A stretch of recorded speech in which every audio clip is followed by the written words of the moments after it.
Shekhar, for joining us here on the program. What is it that the two leaders hope to get out of this visit? This is a very significant visit for Indonesia and the US. It provides them a good time to recalibrate their five-year-old partnership that they had signed in 2010. This visit builds on their mutual interests and in a kind of complementarity of interests and expectations of the two countries. It has a strong strategic agenda as well, and it's if right contents are put into the content of the partnership or the joint declaration, then it could send a strong regional message as well. For President Jokowi, he tries to build through this visit, he tries to build on or try to fix a wide gap between Indonesia's ambitions and Indonesia's current problems. He also tries to deal with the challenges. He has major challenges, especially back home when it comes to, we've just mentioned some of them, the environment, human rights, the economy, just some on the list. Yes, the challenges, let me put it this way. When he's trying to fill the gap between the country's ambition is to build Indonesia as a maritime, military, and economic power. But what its capacities are: weak macroeconomic situation, an underdeveloped military, below par maritime capability, limited level of domestic technology, and underdeveloped infrastructure.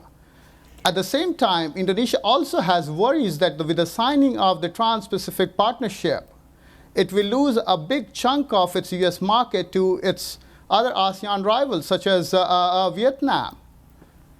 There's a lot of similarities between the two men, especially the optimism and hope and expectations for change when they both came to power, and both of them and all of that really faded away after underwhelming first terms.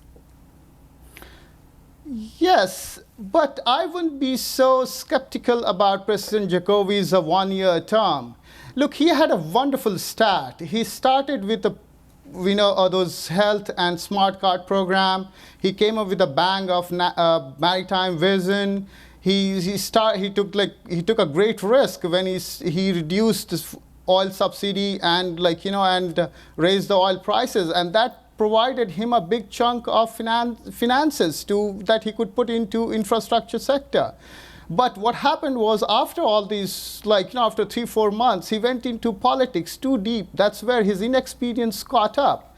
But after, again, the cabinet reshuffle that he has done in August, he's again showing signs of vitality, and he's trying to bring the Indonesian economy back on track. And it seems that right now he is at the helm of affairs, and he's doing everything he could. Why isn't he looking to China? I mean, he's looking at some inward investment in the US. Why isn't he looking more regionally?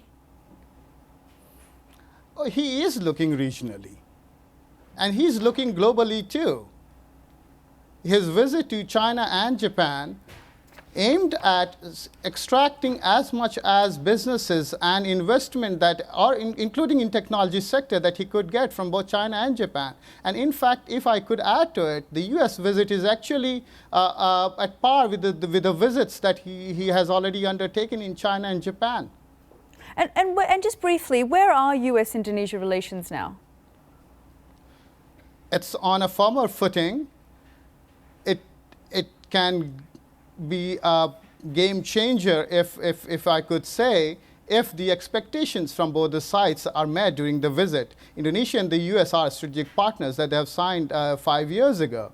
They have a strong defense and security relations. The US investment in Indonesia is multifaceted, is a different sectors in education. Okay, Dr. Shekhar, we will have to leave it there, but thank you so much for joining us here on Impact.